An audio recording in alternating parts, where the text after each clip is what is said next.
بسم اللہ الرحمن الرحیم۔ السلام علیکم ناظرین کرام، نبی اکرم صلی اللہ علیہ وآلہ وسلم اخلاق عالیہ کی نہایت جمیل و جامع تصویر تھے۔ آپ صلی اللہ علیہ وآلہ وسلم کی تمام صفات حمیدہ کا احاطہ تو ناممکن ہے۔ میں ایک خاص مقصد کے پیش نظر چند اوصاف اور اخلاق بیان کروں گا، اور وہ مقصد یہ ہے کہ تمام انسان اس بات کے محتاج ہیں کہ ہر زمان و مقام میں آپ صلی اللہ علیہ وآلہ وسلم کی اقتداء و اتباع کریں۔ نبی اکرم صلی اللہ علیہ وآلہ وسلم کے اخلاق عالیہ، ان کی سادگی، آپ صلی اللہ علیہ وآلہ وسلم کی تعلیمات ہی کا پرتو ہیں۔ لہٰذا ہر مسلمان مرد اور عورت کے لیے ضروری ہے کہ وہ ان اخلاق کی معرفت حاصل کر کے اپنے فکر و عمل کو ان سے مزین کریں۔ آج کی ویڈیو میں ہم آپ کو رسول اکرم صلی اللہ علیہ وآلہ وسلم کے اخلاق، ان کی طرز زندگی، ان کی سادگی، ان کی خوراک، ان کے لباس، ان کے سادہ بستر، ان کی سواری، ان کی سادہ سی رہائش، انکسار، حسن اخلاق، والدین سے حسن سلوک کی اہمیت، ان کی زندگی کے ان تمام پہلوؤں پر مختصراً اور کچھ پر تفصیلاً تبصرہ کریں گے۔ تو ناظرین کرام، یہ ویڈیو انتہائی اہم ہونے والی ہے، تو آپ نے ہماری آج کی اس ویڈیو کو بغیر اسکپ کیے آخر تک لازمی دیکھنا ہے۔ تو آئیے ناظرین کرام، آغاز کرتے ہیں اپنی آج کی اس ویڈیو کا، اور سب سے پہلے ذکر کرتے ہیں رسول اکرم صلی اللہ علیہ وآلہ وسلم کی سادہ خوراک کے بارے میں۔ رسول اکرم صلی اللہ علیہ وآلہ وسلم کے خادم خاص سیدنا انس رضی اللہ تعالی عنہ بتاتے ہیں کہ نبی اکرم صلی اللہ علیہ وآلہ وسلم کے ہاں کبھی گوشت اور روٹی کا کھانا صبح و شام دو وقت موجود نہیں رہا۔ ہاں، جب مہمان آ جاتے تو ایسا ہوتا۔ مالک بن دینار کی ایک روایت ہے، انہوں نے کہا، نبی اکرم صلی اللہ علیہ وآلہ وسلم نے گوشت روٹی والا کھانا کبھی سیر ہو کر نہیں کھایا، سوائے اس کے کہ جب کبھی مہمان آ جاتے۔ سیدہ عائشہ رضی اللہ تعالی عنہا فرماتی ہیں، آل محمد صلی اللہ علیہ وآلہ وسلم نے لگاتار 2 دن جو کی روٹی سیر ہو کر نہیں کھائی، حتیٰ کہ نبی اکرم صلی اللہ علیہ وآلہ وسلم کا وصال ہو گیا۔ انہی کی ایک دوسری روایت ہے، جب سے نبی اکرم صلی اللہ علیہ وآلہ وسلم مدینہ تشریف لائے، آل محمد صلی اللہ علیہ وآلہ وسلم نے کبھی مسلسل 3 راتیں گندم کی روٹی سیر ہو کر نہیں کھائی، حتیٰ کہ آپ صلی اللہ علیہ وآلہ وسلم وصال فرما گئے۔ ابن عباس رضی اللہ تعالی عنہ کا کہنا ہے، نبی اکرم صلی اللہ علیہ وآلہ وسلم اور آپ کے اہل خانہ مسلسل کئی راتیں بھوکے سوتے تھے، انہیں رات کا کھانا میسر نہیں آتا تھا۔ ان کی زیادہ تر روٹی جو کی ہوتی تھی۔ سیدہ عائشہ صدیقہ رضی اللہ تعالی عنہا فرماتی ہیں کہ نبی اکرم صلی اللہ علیہ وآلہ وسلم میرے پاس تشریف لاتے اور پوچھتے، ناشتہ وغیرہ ہے؟ میں کہتی نہیں۔ آپ کہتے، پھر آج میرا روزہ ہے۔ ایک دفعہ اماں عائشہ صدیقہ رضی اللہ تعالی عنہا نے عروہ سے کہا، بسا اوقات ہم 3 چاند طلوع ہوتے دیکھتے اور رسول اللہ صلی اللہ علیہ وآلہ وسلم کے گھروں میں چولہا نہ جلتا۔ عروہ کہتے ہیں، میں نے پوچھا، پھر آپ لوگ زندہ کیسے رہتے تھے؟ وہ بولی، 2 سیاہ چیزوں، پانی اور کھجوروں پر گزارا کرتے تھے۔ ہاں، رسول اللہ صلی اللہ علیہ وآلہ وسلم کے انصار پڑوسی آپ کو دودھ کا تحفہ بھیج دیا کرتے، کیونکہ ان کے ہاں دودھ والے جانور بکثرت تھے۔ وہ دودھ رسول اللہ صلی اللہ علیہ وآلہ وسلم ہمیں پلاتے۔ قتادہ نے کہا، ہم نے انس بن مالک رضی اللہ تعالی عنہ کے ہاں جاتے تو عموماً ان کا باورچی روٹی پکا رہا ہوتا۔ وہ کہتے، کھاؤ۔ میرے علم کے مطابق رسول اللہ صلی اللہ علیہ وآلہ وسلم نے اپنی وفات تک میدے کی چپاتی اور بھنی ہوئی بکری کبھی اپنی آنکھ سے نہ دیکھی تھی۔ حضرت عائشہ رضی اللہ تعالی عنہا کہتی ہیں، نبی کریم صلی اللہ علیہ وآلہ وسلم فوت ہوئے اور میرے طاق میں کوئی ایسی چیز نہیں تھی جسے کوئی زندہ کھا سکے، البتہ تھوڑے سے جو ضرور پڑے تھے، میں وہی کھاتی رہی۔ جب بہت عرصہ گزر گیا تو میں نے انہیں ماپ لیا تو وہ ختم ہو گئے۔ انہی کا کہنا ہے، رسول اکرم صلی اللہ علیہ وآلہ وسلم وفات پا گئے، جبکہ آپ نے کبھی ایک دن میں 2 دفعہ صبح و شام روٹی اور زیتون کا تیل پیٹ بھر کر نہیں کھایا۔ مزید فرماتی ہیں، نبی کریم صلی اللہ علیہ وآلہ وسلم نے اپنے آخری وقت تک کھانا میز پر یا تپائی وغیرہ پر رکھ کر نہیں کھایا۔ سیدہ عائشہ صدیقہ رضی اللہ تعالی عنہا ہی بتاتی ہیں، آل محمد نے کسی بھی دن 2 وقت کھانا کھایا ہے تو تو اس میں ایک وقت کھجوریں ضرور ہوتی تھیں۔ سماک بن حرب نے کہا، میں نے نعمان بن بشیر رضی اللہ تعالی عنہ کو ممبر پر کہتے سنا، کیا یہ حقیقت نہیں کہ تم حسب منشا جی بھر کر کھاتے پیتے ہو، جبکہ خود میری ان آنکھوں نے دیکھا کہ نبی کریم صلی اللہ علیہ وآلہ وسلم کو ردی کھجوریں بھی اتنی نہیں ملتی تھیں کہ پیٹ بھر کر کھا سکیں۔ ایک اور روایت میں ہے کہ انہوں نے کہا، عمر رضی اللہ تعالی عنہ نے ایک مرتبہ دنیا کی فراوانی کا تذکرہ کرتے ہوئے فرمایا، میں نے دیکھا کہ رسول اللہ صلی اللہ علیہ وآلہ وسلم سارا دن بے قرار رہتے، آپ کے پاس ردی کھجوریں بھی نہ ہوتیں کہ ان سے پیٹ بھر سکیں۔ ایک اور مقام پر حضرت انس رضی اللہ تعالی عنہ سے روایت ہے کہ رسول اللہ صلی اللہ علیہ وآلہ وسلم نے فرمایا، مجھے اللہ کے راستے میں اس قدر تکلیف دی گئی جو کسی اور کو نہ دی گئی ہوگی۔ مجھے اللہ کے راستے میں اس قدر خوفزدہ کیا گیا کہ کسی اور کو نہ کیا گیا ہوگا۔ مجھ پر لگاتار 3 دن ایسے گزرتے رہے کہ میرے اور بلال کے پاس کوئی ایسی چیز نہیں ہوتی تھی جسے کوئی زندہ شخص کھا سکے سوائے اس معمولی سی چیز کے جو بلال کی بغل میں سما سکتی تھی۔ حضرت انس رضی اللہ تعالی عنہ ہی کی ایک دوسری روایت میں ہے، آپ صلی اللہ علیہ وآلہ وسلم نے فرمایا، مجھ پر 30 دن اس طرح گزرتے تھے کہ میرے اور بلال کے پاس کوئی ایسی چیز نہیں ہوتی تھی جسے کوئی زندہ شخص کھا سکے سوائے اس معمولی سی چیز کے جو بلال کی بغل میں سما سکتی تھی۔ انس رضی اللہ تعالی عنہ نے بتایا، ایک مرتبہ فاطمہ رضی اللہ تعالی عنہا نبی کریم صلی اللہ علیہ وآلہ وسلم کی خدمت میں روٹی کا ایک ٹکڑا لے کر آئیں۔ آپ صلی اللہ علیہ وآلہ وسلم نے دریافت فرمایا، تمہیں یہ ٹکڑا کہاں سے ملا؟ انہوں نے بتایا، میں نے ایک روٹی پکائی تھی، میرے دل کو گوارا نہ ہوا کہ اکیلی ہی کھا لوں، اس لیے یہ ٹکڑا آپ کے لیے لے آئی ہوں۔ نبی کریم صلی اللہ علیہ وآلہ وسلم نے فرمایا، یقین کرو تمہارے باپ کے منہ میں 3 دن کے بعد یہ پہلی چیز جا رہی ہے۔ رسول اللہ صلی اللہ علیہ وآلہ وسلم فوت ہوئے جبکہ آپ کی زرہ ایک یہودی کے ہاں 30 سا تقریباً 1.5 من جو کے عوض گروی رکھی ہوئی تھی۔ ابو الشیخ نے حضرت انس رضی اللہ تعالی عنہ کی حدیث بیان کی ہے کہ رسول اللہ صلی اللہ علیہ وآلہ وسلم نے اپنی وفات سے 3 دن پہلے تک سرخ گندم کی روٹی کبھی پیٹ بھر کر نہیں کھائی۔ رسول اللہ صلی اللہ علیہ وآلہ وسلم فوت ہوئے جبکہ آپ صلی اللہ علیہ وآلہ وسلم کی زرہ ایک یہودی کے ہاں کچھ غلے کے عوض گروی رکھی تھی۔ یہ غلہ آپ نے اپنے اہل خانہ کے لیے منگایا تھا۔ یہ زندگی آپ صلی اللہ علیہ وآلہ وسلم کی ازواج مطہرات اور صاحبزادیوں کے لیے بہت مشکل تھی، اس لیے آپ کی ازواج مطہرات نے آپ سے کچھ وسعت کی درخواست کی تو اس کے بارے میں یہ آیات نازل ہوئیں جن کا ترجمہ ہے، اے نبی اپنی بیویوں سے کہہ دیں اگر تم دنیاوی زندگی اور اس کی زینت کا ارادہ رکھتی ہو تو آؤ میں تمہیں مال و متاع دوں اور تمہیں رخصت کر دوں، اچھے طریقے سے رخصت کرنا، اور اگر تم اللہ اور اس کے رسول اور آخرت والے گھر کا ارادہ رکھتی ہو تو بلا شبہ اللہ نے تم میں سے نیک خواتین کے لیے اجر عظیم تیار کر رکھا ہے۔ آفرین ہے ازواج مطہرات پر کہ انہوں نے رسول اللہ صلی اللہ علیہ وآلہ وسلم کے ساتھ تنگ دستی کی زندگی کو ترجیح دی اور اللہ تعالیٰ کے ہاں آخرت کے اجر پر راضی ہو گئیں۔ حضرت ابو ہریرہ رضی اللہ تعالی عنہ سے روایت ہے کہ رسول اللہ صلی اللہ علیہ وآلہ وسلم ایک دن باہر تشریف لائے تو دیکھا کہ ابو بکر اور عمر رضی اللہ تعالی عنہ بھی موجود ہیں۔ فرمایا، اس وقت آپ دونوں یہاں کیسے؟ انہوں نے کہا، اے اللہ کے رسول بھوک سے بے کل ہیں۔ فرمایا، میرا حال بھی یہی ہے، اللہ کی قسم جس کے ہاتھ میں میری جان ہے، میں بھی بھوک سے بے حال ہو کر ہی باہر آیا ہوں۔ اچھا چلو، پھر تینوں چلے، ایک انصاری کے گھر پہنچے۔ انصاری گھر پر موجود نہ تھے۔ ان کی بیوی نے رسول اللہ صلی اللہ علیہ وآلہ وسلم کو دیکھا تو فرط مسرت سے نہال ہو گئی۔ اس نے آپ صلی اللہ علیہ وآلہ وسلم کو خوش آمدید اور مرحبا کہا۔ آپ صلی اللہ علیہ وآلہ وسلم نے دریافت فرمایا، صاحب کہاں ہیں؟ اس نے بتایا، وہ ہمارے لیے میٹھا پانی لینے گئے ہیں۔ اسی اثناء میں وہ انصاری بھی آ گئے۔ رسول اللہ صلی اللہ علیہ وآلہ وسلم اور ابو بکر و عمر رضی اللہ تعالی عنہ کو دیکھا تو بے اختیار پکار اٹھے، الحمدللہ آج مجھ سے بڑھ کر خوش قسمت کوئی میزبان نہ ہوگا۔ فوراً اندر گئے، کھجور کا ایک خوشہ اٹھا لائے جس میں نیم پختہ تازہ اور خشک کھجوریں تھیں۔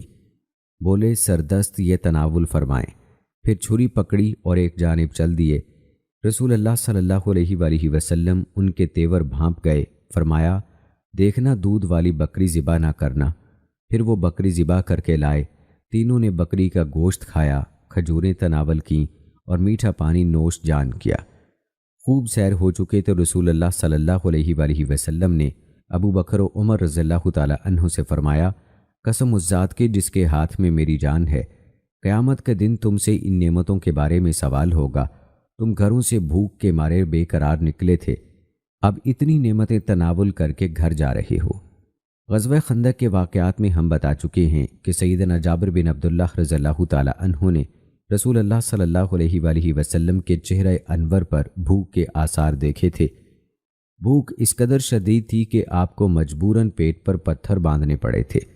وہ برداشت نہ کر سکے، انہوں نے فوراً آپ کے لیے جو کی روٹی اور کچھ گوشت تیار کیا اور آپ کو دعوت دی۔ اللہ تعالیٰ نے ایسا معجزہ دکھایا کہ وہ تھوڑا سا کھانا خندق کھودنے والے تمام صحابہ کے لیے کافی ہو گیا۔ ابو مسعود انصاری رضی اللہ تعالی عنہ سے روایت ہے کہ انصار میں سے ایک آدمی کا نام ابو شعیب تھا، اس کا ایک غلام گوشت بنایا کرتا تھا۔ ابو شعیب نے رسول اللہ صلی اللہ علیہ وآلہ وسلم کے چہرہ انور پر بھوک کا اثر دیکھا تو فوراً اپنے غلام کے پاس جا کر کہنے لگا، ارے بات سنو، جلد از جلد 5 آدمیوں کے لیے کھانا تیار کرو، میں رسول اللہ صلی اللہ علیہ وآلہ وسلم کی دعوت کرنا چاہتا ہوں، ساتھ 2-4 آدمی اور ہوں گے۔ غلام نے کھانا تیار کیا، ابو شعیب آپ کی خدمت میں حاضر ہوئے اور ساتھیوں سمیت آپ کو دعوت پر بلا لیا۔ انس بن مالک رضی اللہ تعالی عنہ کہتے ہیں، میں نے ابو طلحہ رضی اللہ تعالی عنہ کو ام سلیم رضی اللہ تعالی عنہ سے کہتے سنا، ام سلیم، مجھے رسول اللہ صلی اللہ علیہ وآلہ وسلم کی آواز کمزور کمزور لگتی ہے، میرا خیال ہے کہ آپ کو شدید بھوک لگ رہی ہے، گھر میں کچھ ہے تو لاؤ۔ انہوں نے فوراً جو کی چند روٹیاں نکالیں۔ روایت سے معلوم ہوتا ہے کہ رسول اللہ صلی اللہ علیہ وآلہ وسلم کو جب اس تھوڑے سے کھانے کی دعوت دی گئی تو آپ صلی اللہ علیہ وآلہ وسلم نے مسجد میں موجود تمام لوگوں کو بھی بلا لیا۔ حالانکہ کھانا صرف آپ کے لیے تیار کیا گیا تھا، آپ کے 70-80 ساتھیوں نے بھی وہ کھانا کھایا اور خوب سیر ہو کر کھایا، لیکن وہ کھانا اتنی ہی مقدار میں جوں کا توں باقی بچا رہا۔ حضرت ابو ہریرہ رضی اللہ تعالی عنہ کا بیان ہے کہ ایک آدمی رسول اللہ صلی اللہ علیہ وآلہ وسلم کی خدمت میں حاضر ہوا اور عرض کرنے لگا، ناقابل برداشت بھوک لگی ہے۔ آپ نے اپنی ایک زوجہ مطہرہ کے پاس پیغام بھیجا، جواب آیا، قسم اس ذات کی جس نے آپ کو سچا نبی بنا کر بھیجا، میرے ہاں پانی کے سوا کوئی چیز نہیں۔ آپ نے دوسری زوجہ مطہرہ کی طرف پیغام بھیجا، وہاں سے بھی یہی جواب آیا، حتیٰ کہ تمام ازواج مطہرات نے یہی فرمایا، پانی کے علاوہ گھر میں کوئی چیز نہیں۔ آپ نے فرمایا، آج رات کون اس کی مہمان نوازی کرے گا، اللہ اس پر رحم کرے۔ ایک انصاری اٹھا اور بولا، اے اللہ کے رسول، میں یہ سعادت حاصل کروں گا۔ پھر وہ اسے اپنے گھر لے گیا اور اپنی بیوی سے پوچھا، مہمان کے لیے کوئی چیز ہے؟ وہ بولی، نہیں، صرف بچوں کی خوراک ہے۔ انصاری نے کہا، بچوں کو بہلا پھسلا کر سلا دینا، پھر جب مہمان آئے تو کسی بہانے چراغ بجھا دینا تاکہ مہمان سمجھے کہ یہ بھی ہمارے ساتھ کھانا کھا رہے ہیں۔ ایسا ہی کیا گیا، مہمان آ کر بیٹھ گیا، بیوی چراغ درست کرنے کے بہانے اٹھی اور چراغ گل کر دیا۔ میزبان پاس بیٹھے منہ ہلاتے رہے اور مہمان کھاتا رہا۔ جب صبح اللہ کے رسول صلی اللہ علیہ وآلہ وسلم کی خدمت میں حاضری ہوئی تو آپ نے بطور تحسین فرمایا، رات تم نے مہمان کے ساتھ جو سلوک کیا اس پر اللہ تعالیٰ بہت خوش ہوا ہے۔ ایک روایت میں ہے کہ یہ آیت اسی موقع پر نازل ہوئی جس کا ترجمہ ہے، اور وہ دوسروں کو اپنے آپ پر ترجیح دیتے ہیں خواہ انہیں سخت حاجت ہو۔ صحیح مسلم کی ایک روایت میں ہے کہ رسول اکرم صلی اللہ علیہ وآلہ وسلم کی ایک دفعہ مقداد اور ان کے 2 ساتھی مہمان بنے۔ رسول اللہ صلی اللہ علیہ وآلہ وسلم کے پاس ان کی مہمانی کے لیے بکریوں کے دودھ کے سوا کوئی چیز نہ تھی۔ حضرت ابو ہریرہ رضی اللہ تعالی عنہ سے روایت ہے کہ میں رسول اللہ صلی اللہ علیہ وآلہ وسلم کی خدمت میں پہنچا تو آپ بیٹھ کر نماز پڑھ رہے تھے۔ مجھے بڑی تشویش ہوئی، میں نے آپ صلی اللہ علیہ وآلہ وسلم سے پوچھا، اللہ کے رسول، آپ کو کیا ہوا؟ آپ صلی اللہ علیہ وآلہ وسلم نے جواب دیا، بھوک۔ میں رونے لگا۔ آپ صلی اللہ علیہ وآلہ وسلم نے فرمایا، ابو ہریرہ مت رو، دنیا میں بھوکا رہنے والے کو قیامت کے دن بھوک نہیں لگے گی، بشرط یہ کہ وہ اس بھوک میں اللہ تعالیٰ سے ثواب کا طالب ہو۔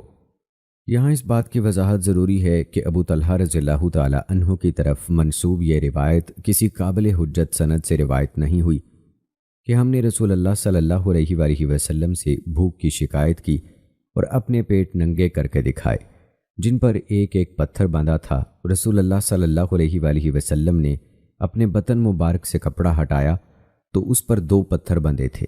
واضح رہے کہ اس کی سند میں ایک راوی سیار بن حاتم انزری ضعیف ہے۔ ابو طلحہ کے طعام کا واقعہ جو انس رضی اللہ تعالیٰ عنہ سے روایت ہے، اس کی ایک سند میں یہ الفاظ ہیں: ایک دن میں رسول اللہ صلی اللہ علیہ وآلہ وسلم کی خدمت میں حاضر ہوا۔ میں نے دیکھا کہ آپ صحابہ کے ساتھ بیٹھے باتیں کر رہے ہیں اور آپ صلی اللہ علیہ وآلہ وسلم نے اپنے بطن مبارک پر کپڑا باندھ رکھا ہے۔ جابر رضی اللہ تعالیٰ عنہ نے کہا، رسول اللہ صلی اللہ علیہ وآلہ وسلم نے خندق کی کھدائی کے دوران جب ایک چٹان کو ریزہ ریزہ کیا تھا تب آپ نے اپنے پیٹ پر ایک پتھر باندھ رکھا تھا۔ دوستو، اسی طرح سے نبی کریم صلی اللہ علیہ وآلہ وسلم کا بستر اور سواری، ان میں بھی نبی کریم صلی اللہ علیہ وآلہ وسلم کی سادگی جھلکتی ہے۔ حضرت عائشہ صدیقہ رضی اللہ تعالیٰ عنہا نے فرمایا، رسول اللہ صلی اللہ علیہ وآلہ وسلم کا بستر جس پر آپ سویا کرتے تھے رنگا ہوا چمڑا تھا جس میں کھجور کی چھال بھری ہوئی تھی۔ انہی کی ایک دوسری روایت میں یہ الفاظ ہیں، نبی کریم صلی اللہ علیہ وآلہ وسلم کا وہ بستر جس پر آپ رات کو سویا کرتے چمڑے کا بنا ہوا تھا جس میں کھجور کی چھال بھری ہوئی تھی۔ عمر بن خطاب رضی اللہ تعالیٰ عنہ نے فرمایا، نبی کریم صلی اللہ علیہ وآلہ وسلم اپنے گھر بالائی منزل پر تشریف لے گئے۔ دروازے پر آپ کا ایک غلام بیٹھا تھا۔ میں نے کہا، میرے لیے اجازت طلب کرو۔ اس نے اجازت طلب کی۔ رسول اللہ صلی اللہ علیہ وآلہ وسلم کھجور کی چٹائی پر لیٹے ہوئے تھے اور آپ صلی اللہ علیہ وآلہ وسلم کے پہلو پر چٹائی کے نشانات پڑے ہوئے تھے۔ آپ کے سر کے نیچے چمڑے کا ایک تکیہ تھا جس میں کھجور کی چھال بھری ہوئی تھی۔ ایک دن عمر رضی اللہ تعالیٰ عنہ نبی کریم صلی اللہ علیہ وآلہ وسلم کی خدمت میں حاضر ہوئے تو آپ کو کھجور کی ننگی چٹائی پر لیٹا پایا۔ چٹائی پر کوئی بچھونا نہیں تھا۔ آپ کے سر کے نیچے چمڑے کا تکیہ تھا جس میں کھجور کی چھال بھری ہوئی تھی۔ آپ کے پاؤں کے پاس کرز یعنی کیکر کے مشابہ درخت کے پھلوں یا پتوں کی گٹھڑی پڑی تھی۔ آپ کے سر کے پاس چند چمڑے لٹک رہے تھے۔ آپ کے پہلو پر چٹائی کے نشان تھے۔ حضرت عمر رضی اللہ تعالیٰ عنہ یہ سب دیکھ کر رو پڑے۔ نبی کریم صلی اللہ علیہ وآلہ وسلم نے دریافت فرمایا، عمر کیوں روتے ہو؟ عمر رضی اللہ تعالیٰ عنہ نے کہا، اے اللہ کے رسول، کیسر و کسرا کس قدر عیش و عشرت میں ہیں اور آپ رسول اللہ صلی اللہ علیہ وآلہ وسلم ہونے کے باوجود کس قدر تنگی میں ہیں۔ آپ صلی اللہ علیہ وآلہ وسلم نے فرمایا، کیا تم اس بات پر مطمئن نہیں کہ انہیں دنیا ملی ہے اور ہمیں آخرت ملے گی؟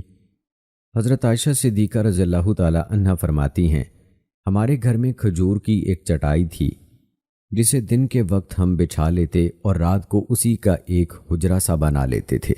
مغیرہ بن شعبہ رضی اللہ تعالیٰ عنہ کہتے ہیں، نبی کریم صلی اللہ علیہ وآلہ وسلم کھجور کی چٹائی اور رنگے ہوئے چمڑے پر نماز پڑھا کرتے تھے۔ عبداللہ بن مسعود رضی اللہ تعالیٰ عنہ کا کہنا ہے، رسول اللہ صلی اللہ علیہ وآلہ وسلم کھجور کی چٹائی پر سوئے، آپ کے جسم پر چٹائی کے نشان پڑ گئے۔ ہم نے کہا، اللہ کے رسول، آپ نے ہمیں اجازت کیوں نہ دی کہ ہم آپ کے نیچے نرم بستر بچھا دیتے؟ آپ نے فرمایا، میرا دنیا سے کیا تعلق؟ میری اور دنیا کی مثال بس ایسے ہے جیسے ایک سوار شدید گرم دن میں روانہ ہوا، راستے میں اس نے ایک درخت کے نیچے تھوڑی دیر کے لیے سایہ حاصل کیا، پھر اٹھا اور چھوڑ کر چلا گیا۔ انس رضی اللہ تعالیٰ عنہ رسول اللہ صلی اللہ علیہ وآلہ وسلم کی سواری کے بارے میں کہتے ہیں، رسول اللہ صلی اللہ علیہ وآلہ وسلم ایک پرانے سے خستہ حال پالان پر حج کو گئے۔ آپ صلی اللہ علیہ وآلہ وسلم پر ایک چادر تھی جس کی قیمت 4 درہم بھی نہیں تھی۔ دوستو، اگر بات کریں نبی کریم صلی اللہ علیہ وآلہ وسلم کے لباس کی، امام مسلم رحمہ اللہ نے رسول اللہ صلی اللہ علیہ وآلہ وسلم کے لباس کے بارے میں چند روایات نقل کی ہیں جن کا عنوان ہے لباس میں سادگی، موٹے جھوٹے اور ہلکے لباس اور بستر وغیرہ پر اکتفا کرنا۔ انہی میں سے چند روایات آپ کے گوش گزار کرتے ہیں۔ ابو بردہ نے کہا، میں عائشہ رضی اللہ تعالی عنہا کی خدمت میں حاضر ہوا۔ انہوں نے ایک موٹا سا تہبند نکال کر ہمیں دکھایا جو یمن میں تیار ہوتا تھا، اور ایک اوڑھنے والی چادر بھی دکھائی جسے ملبدہ یعنی موٹی چادر کہا جاتا تھا۔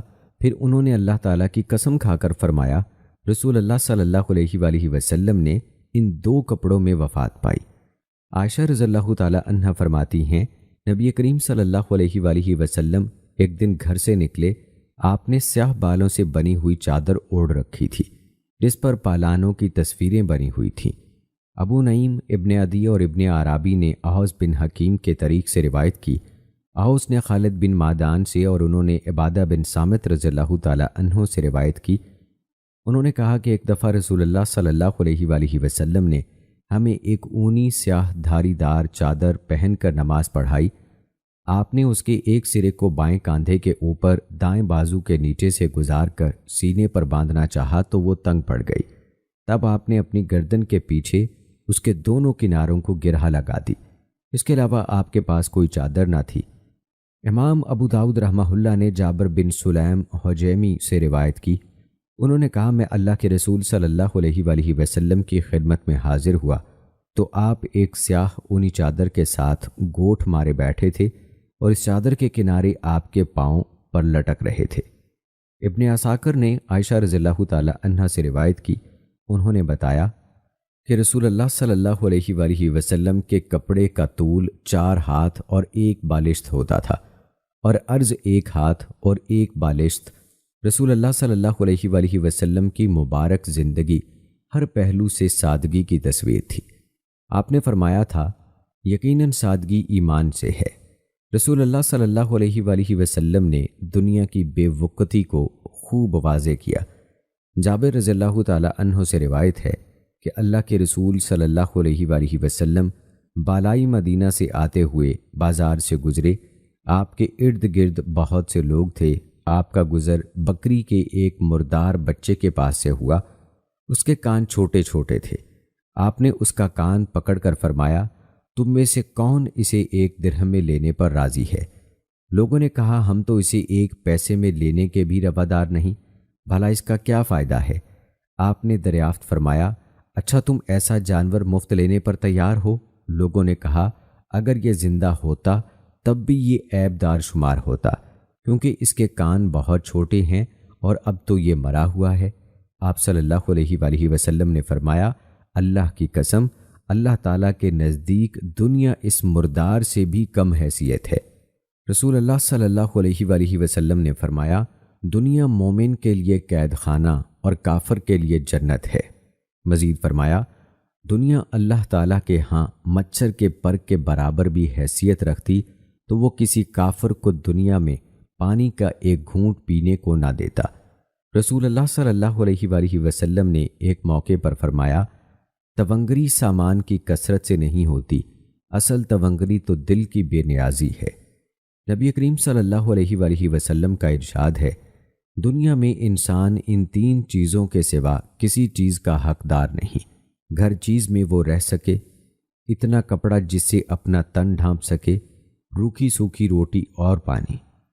عبداللہ بن مسعود رضی اللہ تعالی عنہ سے روایت ہے، انہوں نے کہا، رسول اللہ صلی اللہ علیہ وآلہ وسلم ایک چٹائی پر سو کر اٹھے تو آپ کے پہلو پر چٹائی کے نشانات تھے۔ ہم نے کہا، اے اللہ کے رسول صلی اللہ علیہ وآلہ وسلم، کیا ہی بہتر ہو اگر ہم آپ کے لیے ایک نرم سا بستر بنا دیں؟ آپ صلی اللہ علیہ وآلہ وسلم نے فرمایا، میرا دنیا سے کیا تعلق؟ دنیا میں میری مثال تو اس مسافر جیسی ہے جو تھوڑی دیر کے لیے کسی درخت کے سائے تلے ٹھہرتا ہے، پھر اسے چھوڑ کر اپنی راہ لیتا ہے۔ اور دوستو، صرف لباس ہی نہیں، صرف بستر ہی نہیں، بلکہ رہائش بھی سادہ تھی۔ ہم اس سے پہلے آپ کی ازواج مطہرات کے کمروں کی کیفیت آپ کو بتا چکے ہیں۔ گھروں کی تعمیر پر زیادہ مال خرچ کرنے کی مذمت میں آپ صلی اللہ علیہ وآلہ وسلم کا ارشاد ہے، انسان کو ہر کام میں مال خرچ کرنے پر اجر ملتا ہے سوائے گھر کی تعمیر کرنے کے۔ ایک روایت میں ہے، بلا شبہ مسلمان کو ہر چیز میں جو وہ خرچ کرے اجر دیا جاتا ہے سوائے اس چیز کے جسے وہ مٹی میں ڈال دے، یعنی مکان تعمیر کرے۔ رسول اللہ صلی اللہ علیہ وآلہ وسلم نے اپنی شان میں مبالغہ آرائی سے منع کرتے ہوئے فرمایا، میری شان میں مبالغہ آرائی نہ کرنا، جس طرح نصارہ نے عیسیٰ ابن مریم علیہ السلام کے ساتھ کیا۔ میں تو صرف اللہ کا بندہ ہوں، لہٰذا مجھے اللہ کا بندہ اور اس کا رسول ہی کہو۔ انس رضی اللہ تعالیٰ عنہ سے روایت ہے کہ ایک عورت کی عقل میں کچھ خرابی تھی۔ وہ ایک دن کہنے لگی، اللہ کے رسول صلی اللہ علیہ وآلہ وسلم، مجھے آپ سے ایک ضروری کام ہے۔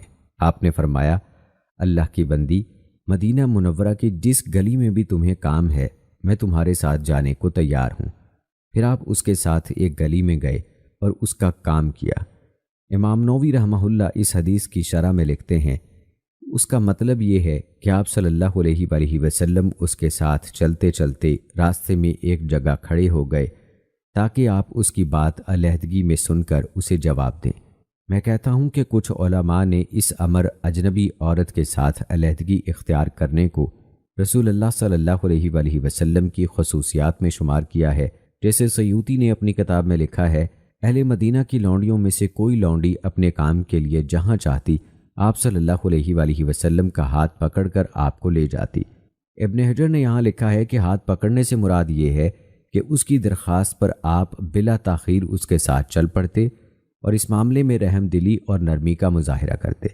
آپ کو جو کی روٹی اور باسی چربی کھانے کی بھی دعوت دی جاتی تو قبول کر لیتے۔ آپ نے فرمایا، اگر مجھے جانور کے اگلے یا پچھلے پائے کھانے کی دعوت دی جائے تو وہ بھی قبول کروں گا، اور اگر مجھے جانور کا اگلا یا پچھلا پایا بطور تحفہ پیش کیا جائے تو میں بخوشی قبول کروں گا۔ آپ نے لگام والے گدھے پر سواری کی جس پر کاٹھی کی بجائے صرف ایک موٹی سی چادر پڑی تھی۔ پھر معاذ بن جبل رضی اللہ تعالیٰ عنہ کو بلایا اور اپنے پیچھے سوار کر لیا۔ انس رضی اللہ تعالیٰ عنہ سے روایت ہے، انہوں نے کہا، رسول اللہ صلی اللہ علیہ وآلہ وسلم بیمار کی بیمار پرسی کرنے جاتے، جنازے کے ساتھ تشریف لے جاتے، غلام کی دعوت بھی قبول فرما لیتے، گدھے پر سواری کر لیتے۔ غزوہ خیبر، غزوہ بنو قریظہ اور غزوہ بنو نذیر میں آپ گدھے ہی پر سوار تھے جس کو کھجور کی رسی کی لگام ڈالی گئی تھی، اور اسی کی کمر پر پالان تھا جس کے اندر کھجور کی چھال تھی۔ ام المومنین حضرت عائشہ صدیقہ رضی اللہ تعالی عنہا سے پوچھا گیا، رسول اللہ صلی اللہ علیہ وآلہ وسلم کی اپنے گھر میں کیا مصروفیت ہوتی تھی؟ انہوں نے فرمایا، جیسے ایک عام آدمی گھریلو کام کرتا ہے، جوتا سی لیتے اور کپڑے کو پیوند لگا لیا کرتے۔ ابو بردہ رضی اللہ تعالی عنہ نے عائشہ صدیقہ رضی اللہ تعالی عنہا سے پوچھا، نبی کریم صلی اللہ علیہ وآلہ وسلم گھر میں کیا کچھ کرتے تھے؟ انہوں نے فرمایا، اپنے گھر والوں کے کام کاج کیا کرتے تھے۔ جب آپ بچوں یا عورتوں کے پاس سے گزرتے تو انہیں سلام کہا کرتے۔ آپ نے اپنے بیٹے ابراہیم رضی اللہ تعالی عنہ کو ایک لوہار ابو سیف کے گھر رضاعت پرورش کے لیے بھیجا۔ آپ اس گھر میں صاحبزادے کو دیکھنے جاتے، وہ مٹی سے لتھڑا ہوا آپ کے پاس آتا تو آپ اسے اسی حالت میں گود میں لے لیتے، پیار کرتے اور بوسے دیتے۔ ابو مسعود رضی اللہ تعالی عنہ سے روایت ہے، انہوں نے کہا، نبی کریم صلی اللہ علیہ وآلہ وسلم کے پاس ایک آدمی کسی مسئلے میں بات چیت کے لیے آیا۔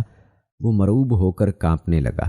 آپ نے فرمایا، حوصلہ رکھو، میں کوئی بادشاہ نہیں، ایک قریشی عورت کا بیٹا ہوں جو خشک گوشت کھایا کرتی تھی۔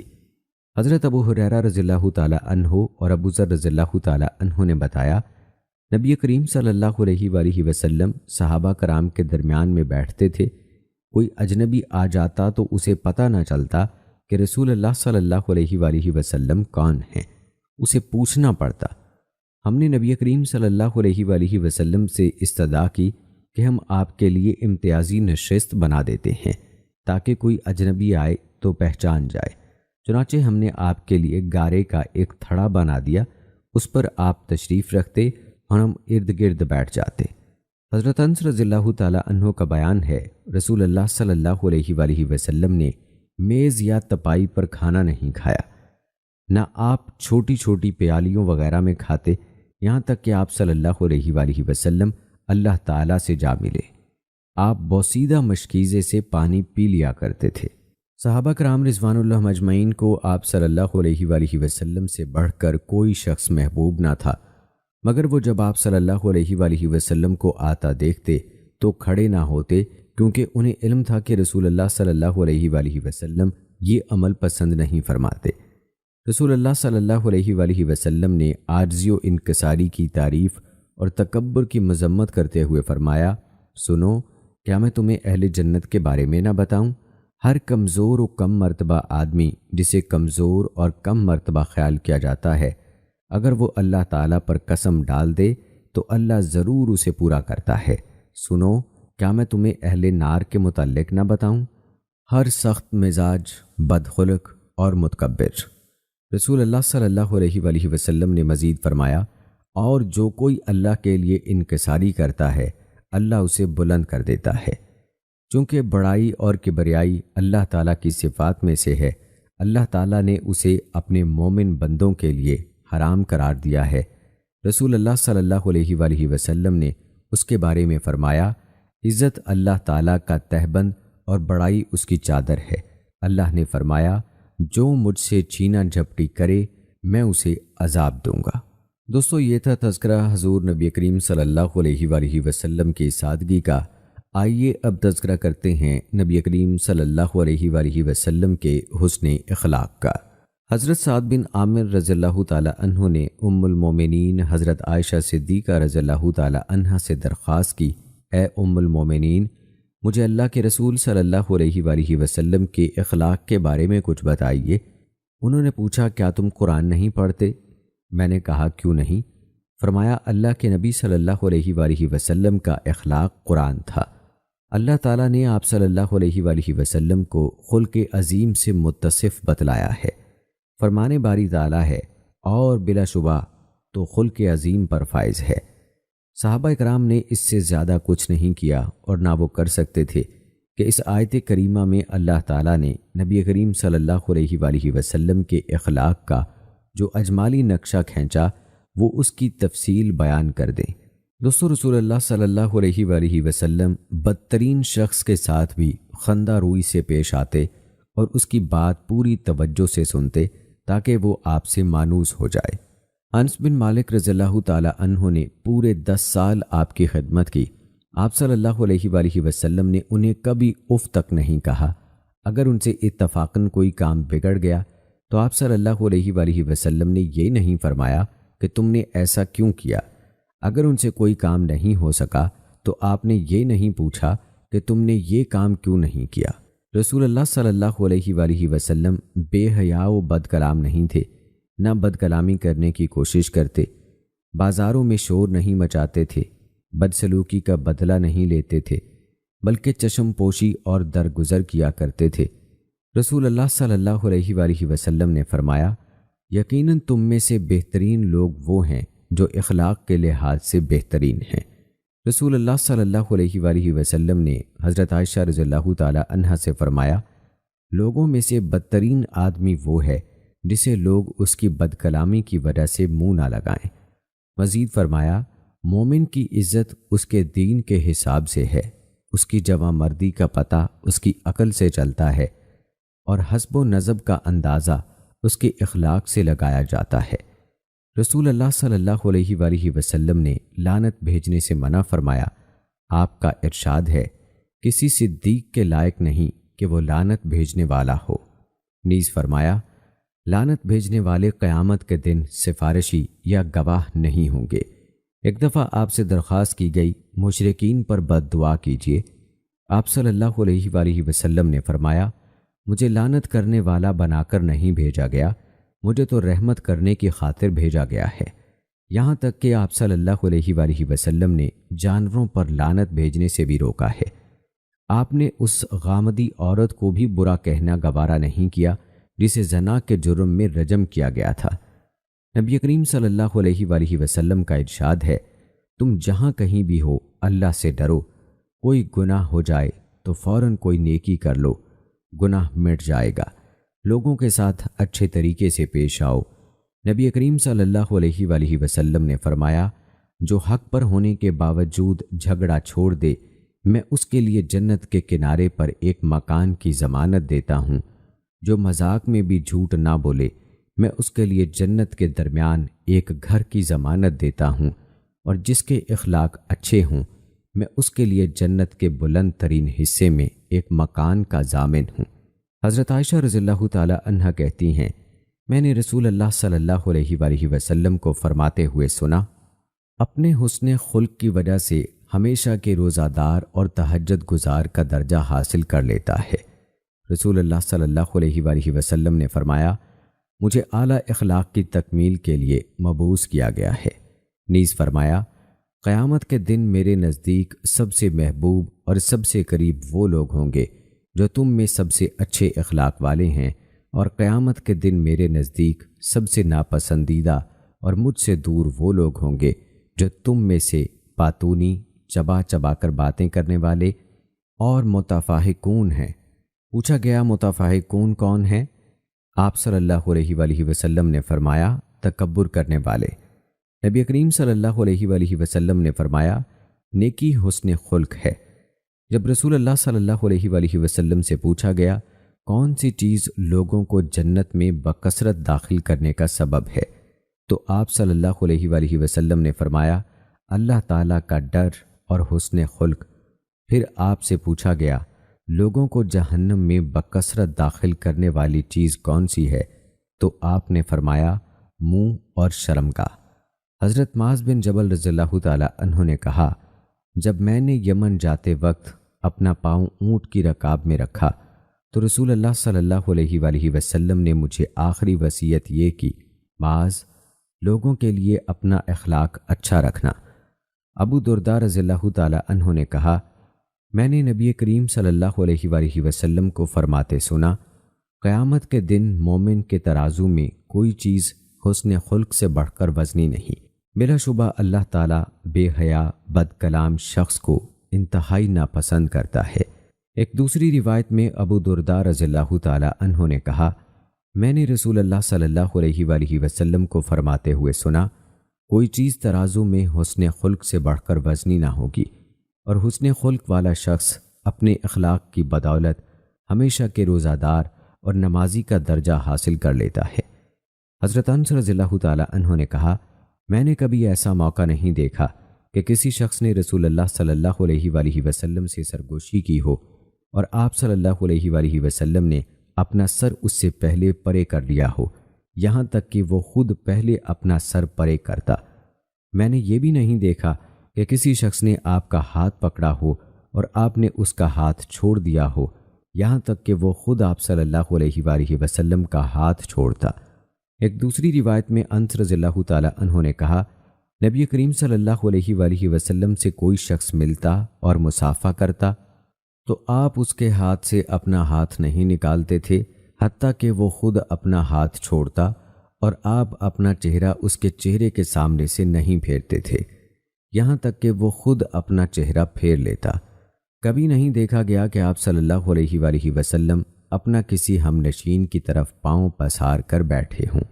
ابو شیخ کے ہاں ان کی ایک اور روایت یہ ہے، جب صحابہ میں سے کوئی آپ کو ملتا تو آپ صلی اللہ علیہ وآلہ وسلم اس کے ساتھ کھڑے رہتے اور وہاں سے نہ ہٹتے یہاں تک کہ وہ چلا جاتا، اور کوئی آپ کا ہاتھ تھامنا چاہتا تو آپ بخوشی اس کے ہاتھ میں اپنا ہاتھ دے دیتے، اور جب تک وہ خود آپ کا ہاتھ نہ چھوڑ دیتا آپ نہیں چھوڑاتے تھے۔ اور کوئی آپ کو ملتا اور آپ سے سرگوشی کرنا چاہتا تو آپ اپنا کان اس کے قریب کر دیتے، اور جب تک وہ بات پوری نہ کر لیتا آپ کان پیچھے نہ کرتے۔ حضرت عائشہ رضی اللہ تعالیٰ عنہا سے روایت ہے کہ میں نے سنا آپ صلی اللہ علیہ وآلہ وسلم نے 2 آدمیوں کو برا کہا اور ان پر لعنت بھیجی۔ مجھے آپ کے الفاظ سے ان کے بارے میں عذاب کا خطرہ محسوس ہوا۔ آپ صلی اللہ علیہ وآلہ وسلم نے حضرت عائشہ رضی اللہ تعالیٰ عنہا سے فرمایا، کیا تمہیں معلوم نہیں کہ میں نے اس کے بارے میں اپنے رب سے کیا طے کر رکھا ہے؟ میں نے کہا، اے اللہ، میں ایک انسان ہی ہوں، میں کسی مسلمان پر لعنت بھیج دوں یا برا کہہ دوں تو اسے اس کے لیے گناہوں کی بخشش اور باعث اجر بنا دے۔ دوستو، رسول اللہ صلی اللہ علیہ وآلہ وسلم کے کمال اخلاق کی ایک مثال یہ ہے کہ آپ نے والدین سے حسن سلوک کے بارے میں بڑی تاکید کی ہے اور اس نیکی کی بہت عظمت بیان کی ہے۔ جب عبداللہ بن مسعود رضی اللہ تعالیٰ عنہ نے آپ سے پوچھا اللہ تعالیٰ کے ہاں سب سے پسندیدہ عمل کون سا ہے، تو آپ نے فرمایا وقت پر نماز پڑھنا۔ انہوں نے پوچھا پھر کون سا؟ آپ نے فرمایا والدین سے نیک سلوک کرنا۔ انہوں نے کہا پھر کون سا ہے؟ اللہ کی راہ میں جہاد کرنا۔ معاویہ بن حیدہ رضی اللہ تعالیٰ عنہ نے رسول اللہ صلی اللہ علیہ وآلہ وسلم سے پوچھا میں کس سے نیک سلوک کروں؟ فرمایا اپنی والدہ سے۔ میں نے کہا پھر کس سے؟ فرمایا اپنی والدہ سے۔ میں نے کہا پھر کس سے؟ فرمایا پھر اپنے والد سے، پھر قریب ترین سے، پھر اس کے بعد قریب ترین سے۔ معاویہ بن جاہمہ سلمی رضی اللہ تعالی عنہ آپ کے ساتھ جہاد کرنے کی درخواست لے کر حاضر ہوئے اور انہوں نے بہت اصرار کیا۔ رسول اللہ صلی اللہ علیہ وآلہ وسلم کو جب پتہ چلا کہ اس کی والدہ زندہ ہیں تو آپ صلی اللہ علیہ وآلہ وسلم نے فرمایا، تجھ پر افسوس، والدہ کے قدموں سے چمٹا رہ، وہاں جنت ہے۔ انس رضی اللہ تعالی عنہ سے روایت ہے، انہوں نے کہا کہ ایک آدمی رسول اللہ صلی اللہ علیہ وآلہ وسلم کی خدمت میں حاضر ہوا اور بولا، مجھے جہاد کی بڑی تمنا ہے مگر مجھ میں جہاد کرنے کی قدرت نہیں۔ آپ صلی اللہ علیہ وآلہ وسلم نے دریافت فرمایا، تیرے والدین میں سے کوئی زندہ ہے؟ اس نے کہا میری والدہ زندہ ہیں۔ آپ صلی اللہ علیہ وآلہ وسلم نے فرمایا، اس کی خدمت اور اس کے ساتھ حسن سلوک کرتے ہوئے اللہ سے مل۔ اگر تم نے ایسا کیا تو تم حاجی ہو اور عمرہ کرنے والے ہو اور مجاہد ہو۔ جب وہ تم سے راضی ہو جائے تو اللہ سے ڈر اور والدہ کی خدمت کر۔ حضرت عمر بن خطاب رضی اللہ تعالی عنہ نے کہا، میں نے رسول اللہ صلی اللہ علیہ وآلہ وسلم کو فرماتے سنا، تابعین میں سے بہترین ایک شخص ہے جسے اویس کہا جاتا ہے، اس کی والدہ حیات ہوگی، اس کے جسم پر 1 درہم کے بقدر پھل بحری کا نشان ہوگا، اسے کہنا وہ تمہارے لیے مغفرت کی دعا کرے۔ حضرت عمر رضی اللہ تعالی عنہ ہی سے ایک دوسری روایت میں ہے کہ میں نے رسول اللہ صلی اللہ علیہ وآلہ وسلم کو فرماتے سنا، یمن سے آنے والے امدادی لشکروں میں تمہارے پاس اویس بن عامر آئے گا، جس کا تعلق بڑے قبیلے مراد اور چھوٹے کرن سے ہوگا۔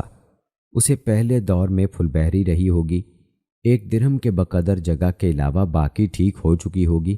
وہ اپنی والدہ سے بہت حسن سلوک کرنے والا ہوگا، اگر وہ اللہ پر قسم ڈال دے تو اللہ اسے پورا کرے گا۔ اگر تم اس سے اپنے لیے دعائے مغفرت کرا سکو تو ضرور کرانا۔ پھر ایسا ہی ہوا۔ پھر انہوں نے حضرت عمر رضی اللہ تعالی عنہ کے لیے دعائے مغفرت فرمائی۔ رسول اللہ صلی اللہ علیہ وآلہ وسلم نے فرمایا، جنت میں داخل ہوا تو وہاں مجھے قرات کی آواز سنائی دی۔ میں نے پوچھا یہ کون ہے؟ مجھے بتایا گیا یہ حارثہ بن نعمان ہے۔ نیک آدمی ایسا ہی ہوتا ہے، نیک آدمی ایسا ہی ہوتا ہے۔ وہ اپنی والدہ کے ساتھ بہت حسین سلوک کرنے والے تھے۔ عبداللہ بن عمر رضی اللہ تعالی عنہ سے روایت ہے کہ میں نے رسول اللہ صلی اللہ علیہ وآلہ وسلم کو فرماتے سنا، سب سے افضل حسن سلوک یہ ہے کہ کوئی شخص اپنے والد محترم کے دوستوں سے حسن سلوک کرے۔ ایک شخص نے درخواست کی، اے اللہ کے رسول، میں نے ایک بڑے گناہ کا ارتکاب کیا ہے، کیا میرے لیے توبہ کی گنجائش ہے؟ رسول اللہ صلی اللہ علیہ وآلہ وسلم نے فرمایا، تمہاری والدہ زندہ ہیں؟ اس نے کہا نہیں۔ آپ نے فرمایا، تمہاری کوئی خالہ ہے؟ اس نے کہا جی ہاں۔ فرمایا اس سے حسن سلوک کرو۔ آپ نے مزید فرمایا، خالہ والدہ کے مرتبے پر ہوتی ہیں۔ رسول اللہ صلی اللہ علیہ وآلہ وسلم نے فرمایا، نیکی اور حسن سلوک کے سوا کوئی چیز انسان کی عمر میں اضافہ نہیں کرتی، اور دعا کے سوا کوئی چیز تقدیر کو روک نہیں سکتی، اور انسان کسی نہ کسی غلطی یا گناہ کا ارتکاب کر کے رزق سے محروم ہو جاتا ہے۔ رسول اللہ صلی اللہ علیہ وآلہ وسلم نے فرمایا، رب کریم کی رضامندی والد کی رضامندی میں ہے، اور رب رحیم کی ناراضگی کا موجب والد کی ناراضگی ہے۔ رسول اللہ صلی اللہ علیہ وآلہ وسلم نے فرمایا، کوئی اپنے والد کو اس کا بدلہ نہیں دے سکتا الا یہ کہ وہ اسے غلام پائے تو خرید کر آزاد کر دے۔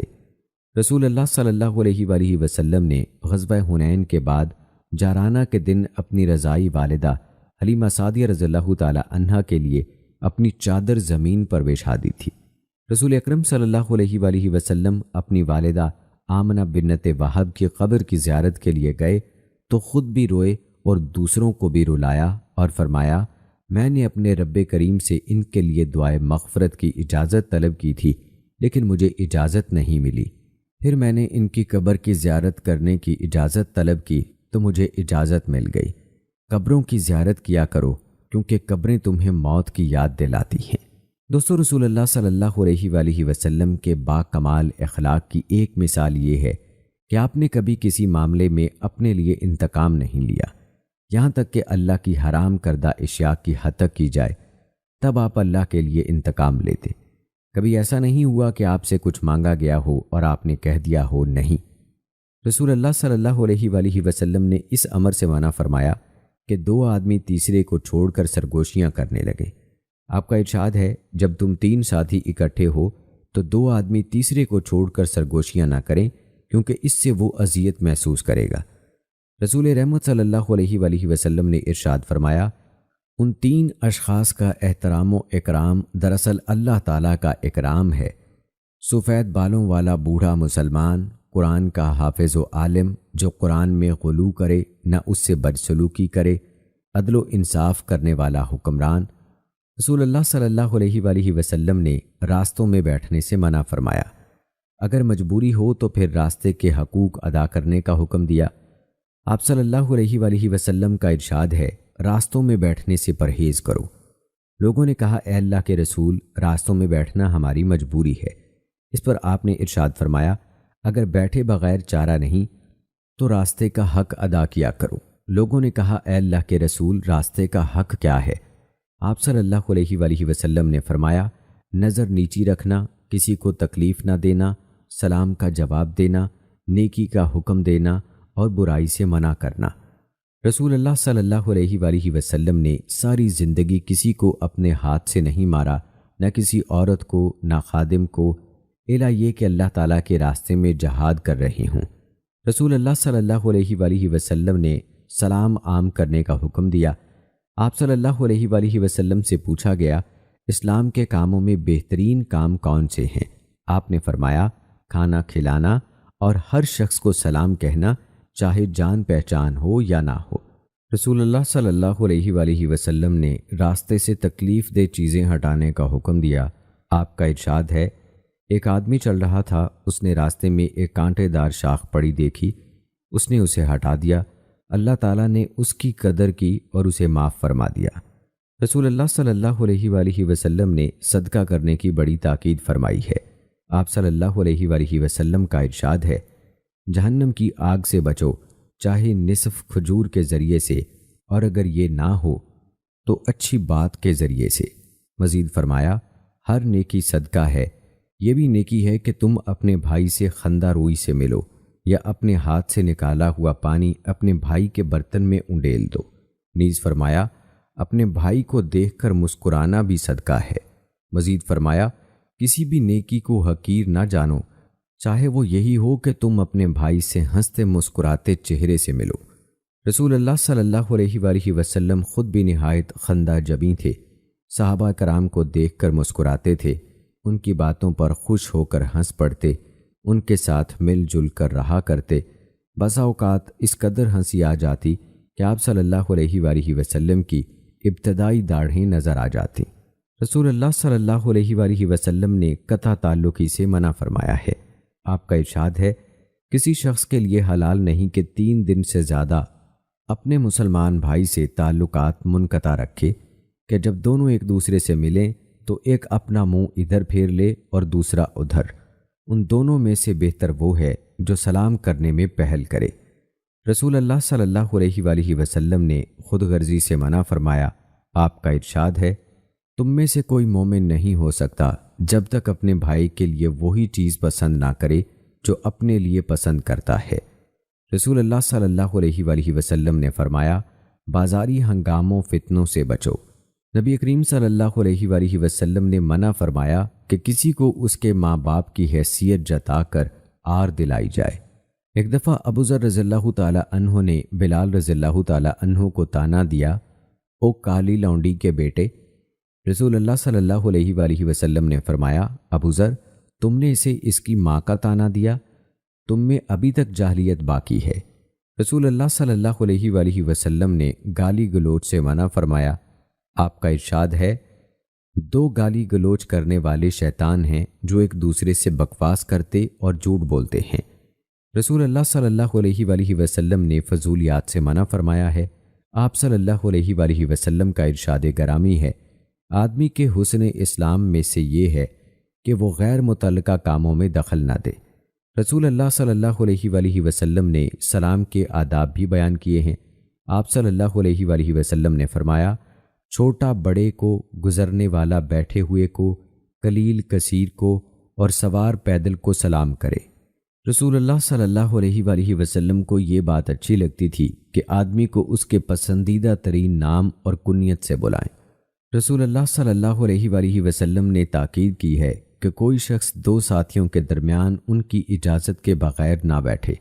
رسول اللہ صلی اللہ علیہ وآلہ وسلم نے تاجروں کو تقویٰ، نیکی اور سچ بولنے کی تلقین کی۔ آپ نے ان سے خطاب کرتے ہوئے فرمایا، تاجر قیامت کے دن بدکاروں میں اٹھائے جائیں گے مگر جو اللہ تعالیٰ سے ڈرتا، نیکی کرتا اور سچ بولتا ہے۔ نبی کریم صلی اللہ علیہ وآلہ وسلم نے عوام الناس کو بھی سچ بولنے اور جھوٹ سے پرہیز کرنے کی تاکید کی ہے۔ آپ صلی اللہ علیہ وآلہ وسلم کا فرمان ہے، سچ کو اختیار کرو کیونکہ سچ نیکی کا پیش خیمہ ہے اور نیکی جنت کی راہ دکھاتی ہے۔ آدمی سچ بولتا رہتا ہے اور سچ کی تلاش میں رہتا ہے حتیٰ کہ اللہ تعالیٰ کے ہاں اسے صدیق یعنی انتہائی سچا لکھ دیا جاتا ہے۔ جھوٹ سے بچو کیونکہ جھوٹ گناہ کا پیش خیمہ ہے اور گناہ آگ میں لے جاتا ہے۔ آدمی جھوٹ بولتا رہتا ہے اور جھوٹ کے مواقع تلاش کرتا رہتا ہے حتیٰ کہ اللہ تعالیٰ کے ہاں اسے کذاب یعنی انتہائی جھوٹا لکھ دیا جاتا ہے۔ ناظرین کرام، رسول اکرم صلی اللہ علیہ وآلہ وسلم نے تعصب دور کرنے، جماعت کی وحدت قائم رکھنے اور حکمران کی اطاعت کا حکم دیا ہے۔ نبی اکرم صلی اللہ علیہ وآلہ وسلم نے فرمایا، جو شخص امیر کی اطاعت سے نکل گیا اور جماعت سے الگ ہو کر مر گیا وہ جاہلیت کی موت مرا۔ جو شخص تعصب کے اندھے جھنڈے کے نیچے لڑا اس کا غیظ و غضب بھی عصبیت کی بنا پر ہے اور دعوت بھی عصبیت کی طرف ہے۔